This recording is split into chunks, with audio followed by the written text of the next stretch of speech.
What up, y'all? Welcome to Fight Talk here with me, Jimmy Dukes. We're here at Enforcers Wrestling with, I'm already going to mess your name up, but I just want you to say it so it sounds cool. So my first name is Dresden. I go by Dre, but yeah, Dresden's my legal name. Yeah. I love that. Yeah, I don't think I've ever Thank you. heard Dresden as like a name. Yeah. That sounds dope. It's a really beautiful city in Germany. Oh, is it? Beautiful. Oh, huge, very artsy, very beautiful. Yeah, Oh, okay. very nice. Is it, Yeah. you have, does it run in your family, some German? German, Viking, Scandinavian, lots of Cool. stuff like that, Yeah. Scottish, yeah. Dope. All Northern European. Hey, there you go. That's dope, man. But thank you, man, for your time, brother. Thank you. Thank you for having me. Yeah, man, we got a little fight coming up for you, huh? We do. It's gonna be very exciting. Hell yeah, Very man. excited to put on a show. Yeah, man. What made you want to sign up for a fist fight? I know we were kind of getting to know each other a little bit. What made you want to sign up for an amateur fight? Well, amateur is the first step to pro. Pro is the first step to champion, and that's where I see myself in the next 10 years, hopefully. Really, it's just you spend decades training in a craft, doing all these things from a kid to a teenager to a grown man with a family and stuff, and you don't want any of that to go to waste. Mm-hmm. You know, I want to be able to test myself. I want to test my skills against other opponents, and I want to fight the best. I really do. That's awesome, man. I know we were kind of getting to know each other a little bit. You had a lot of exhibition experience. And during all those times during the exhibition, was an amateur career in any of the disciplines you were training ever come up? So I was kind of sidelined. I think probably into like my fifth exhibition, I was like thinking an amateur was going to come up real quick. I think a part of me maybe thought I was already doing amateurs. Small town in Kansas, they do smokers a lot differently than here in a big city like El Paso and whatnot. Mm-hmm. But I'm sorry, what was your question one more time? Yeah, I'm just saying, like, why wasn't the amateur career ever taking place? I mean, yeah, because you were doing exhibitions, but like at that time, was it never everybody said, hey, do you want to do a legitimate amateur fight? It did kind of come up eventually, but then by the time where my coach was like, you're ready, let's do it, military was on the horizons, man. Yeah, I signed up at 17, so by the time I was ready to start amateur, I got my head shaved. Yeah. And then the next thing I know, I was getting yelled at. Yeah. Like that. Yeah. And life came quick, huh? Life came very, very quick, yeah. Well, that's cool. But I know that you have all that experience, and you were saying that you've been training here almost a year. The opportunity to fight was already kind of in the back of your head. Now that you have time to sit there and, kind of focus on this career, how excited are you to actually have your first debut amateur fight? Oh, I'm very, very excited. I'm very excited to, like I said, put my skills on the line and really, really test them.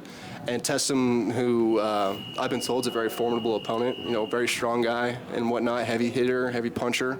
So really just letting the skills and letting all that blood, sweat, and tears really shine through as best I can. Yeah, That's man. the goal. Yeah, with years of experience, I mean, in all the different disciplines, I know you said you have multiple ones. What other ones were you kind of like training? I mean, obviously jiu-jitsu, maybe some boxing. Yeah, so really it started off heavy with boxing. I loved boxing.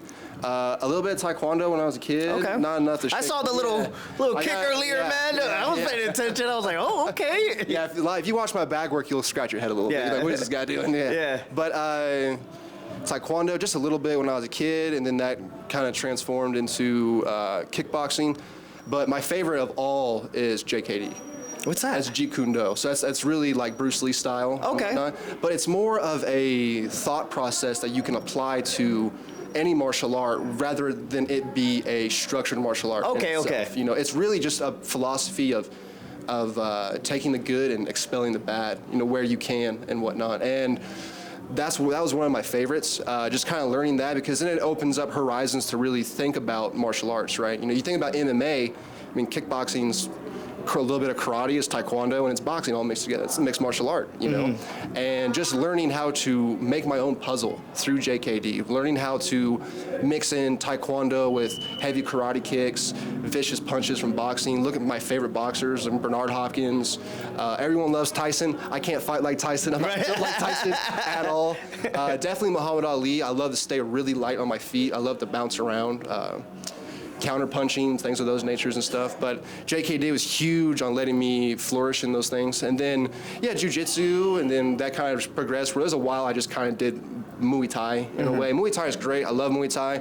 But I get boxed in so quick with Yeah. it. I get so boxed in. I'm like, well, you can't do that. I'm like, well, come on. Right. It works. Is it right? It's like you're not supposed to, but it's working, right? I pissed off a lot of coaches. Well, with all those different styles that you've had and you get to blend and make your style, I think that's the best thing about martial arts in general, just period, is that you can kind of add your flavor to anything. Oh, yeah, you know what I mean? Your signature. And that's cool, and it can make you a little bit different from everybody else, and just the way you your stance or the way you attack or defend, which is cool, man. Yeah, it throws people off too, because I mean, a lot of people who do traditional MMA and stuff like that, they're so used to a very simplistic form of striking. It's like Muay Thai, or it's just heavy kickboxing and stuff like that. So once you start opening up like Wonder Boy and things like that, you start really using karate techniques, karate angles, and things like that. It breaks their mind, It really. I love that too. I love when I can see a dude not figure me out. Yeah, it's a great I would have liked that. Well, you just said like Venom Page, the same thing, man. He just the way he like,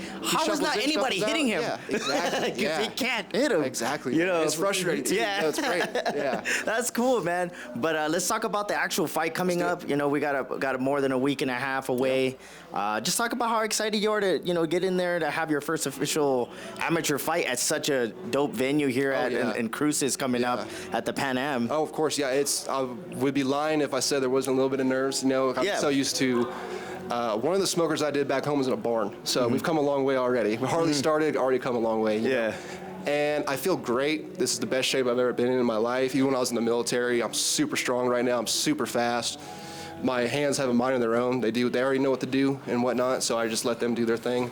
And I'm excited to put that on, and my wife's excited for me to be able to eat again. Really start throwing down on muscle. Yeah, what weight class is it going to be at? It's going to be at 180, which is kind of like a little in-between weight, because usually it's 170 to 185. Yeah. But, we're going to do it at 180, and real excited to get that portion over. Yeah. Get a good meal, get even more stronger again, feel great, have a good amount of energy, and really go out there and win or lose, Justin Gaethje said it the best. I'm in this to entertain, and I want to go in there and just make one person yell, make one person raise his voice, make one person's blood pressure raise because it's exciting. I want to give that excitement to somebody else. Yeah. I really do.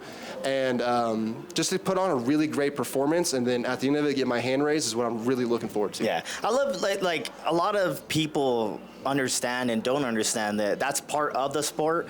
I know a lot of guys don't like to do too much or whatever. Not saying that you have to be all crazy or anything like that, but you gotta be a McGregor. Yeah, but like people got to get excited to want to see you. Yeah. At the end of the day, people show up to want to see. People go at it. Unfortunately, it is what it is. Sometimes, a Joe Blow that just might be a casual, you know what I mean, might end up being a hardcore because of somebody they saw and they're like, man, I saw this fool just throwing this little kick, it got me excited. I'm going to a class next week or something like that. Get some pumped up. Yeah, man, it's cool, and that's the best thing. I like the way you look at it. Talk about the team here. I know that this is an active gym. Obviously you guys got a lot of fighters and different promotions all the time. Talk about the benefits of having those guys already have a couple actual amateur fights under their belt, and then you actually get to see how it feels and kind of be around them when they're going through their thing. There's good experience here. There's guys with already a good amount of fights under their belt, like you said, and they've learned a lot. And it's cool to be able to see them learn from the outside. So I'm getting a little hint of it, And we're a great gym. We have really all avenues covered. We all come together for striking. We come together for jiu-jitsu and grappling and wrestling. And the guys here are they're all born wrestlers for the most part. All of them got, their first martial art was wrestling. Yeah. And they carry that rough mentality, just that hardcore. It makes me think of like Alexander the Great and the Romans, just conquering everything. It's just that mentality is instilled or born or something in these guys. And it's really cool to see, especially as a martial artist. Yeah. To see just raw strength be able to be honed in and toned in and stuff like that. It's great, man. Yeah. It's awesome. I've been a long time, MMA fan, and it's cool because I just trained jiu-jitsu, but once I started covering sports and getting to know all the guys, I got more into it. Yeah. You know what I mean? Because I'm pulling for everybody. I'm getting to know everybody from all the different gyms and all the different fighters, and I see the effort, the time, the sacrifice that you guys all put into. So I love seeing when you guys get to go out there and showcase showcase Oh, yeah. your guys' skill and get to show people, hey, I've been quiet Exactly. for X amount of time. This is what I've been doing. Exactly. Yeah, showing the family, the friends, showing all the haters back in high school what you've been up to. Oh, yeah. That's awesome, man. And it's great because you have a really cool, objective understanding of the sport. Yes. You know, you have an understanding that a fighter won't understand, a cornerman won't understand, a coach won't understand, because they're one-sided. They have to be one-sided. Yeah. I want myself to win. You know, Charlie wants us to win. Our coaches want us to win stuff. But you can sit there honestly and say, with all love and compassion, I want you guys. You know, I'm not picking a winner, and you get to really absorb the whole experience, which is very unique. It's very awesome. It's awesome, man. I go from just being a videographer guy, then I just have conversations with folks. Yeah. Then I'm getting the opportunity again, you know, to do the commentary, and I love doing that as well. You know, so I'll be out there like, oh, I remember watching that kick. I saw that on the bag. Right, it's on the bags. But yeah, man, before we get out of here, man, you want to shout anybody out? You want to say anything before we get out of here, brother? 29th. Be ready. Yeah, I love that. Yeah, man. Yeah, man. 29th, 7 o'clock, live on YouTube. You'll see me and all these guys, you know, performing out there. And make sure you go support. Buy the tickets from the individual fighters, man. It helps them on their journey. If you guys don't know, a lot of these guys are amateurs. So when you buy directly from them, it helps their little pocket with, you know, some of the things that they have to pay for in order to fight, man. But thank you so much for your time, man. Thanks for having me. Good luck, man. Appreciate you, brother. Good rest of your camp, man, brother. Take care.